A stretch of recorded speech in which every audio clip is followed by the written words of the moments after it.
بسم الله الرحمن الرحيم. بالنسبه لانعقاد البرلمان في تركيا، الفكره دي جت متاخره سنه ونص. الفكره دي بدات واحنا في رابعه. كان بدا في اعضاء من مجلس الشورى ومن مجلس الشعب، بس بشكل يعني كان عادي ان احنا بيعبروا عن راي الناس اللي هم انتخبوهم في فتره من الفترات.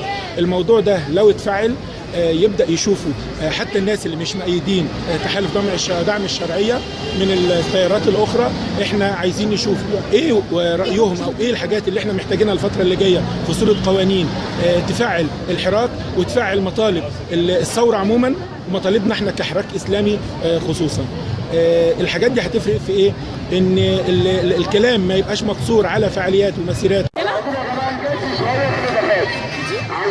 بسم الله الرحمن الرحيم. أنا شايفة أن خطوة انعقاد البرلمان المنتخب الشرعي اللي انتخبه شعب مصر في تركيا دي خطوة مهمة جدا، بل بالعكس كمان أنا شايفة أنها يمكن تكون متأخرة شوية، ولكن مش مشكلة.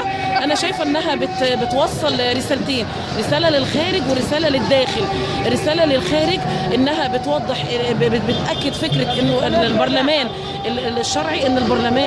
الشرعي هو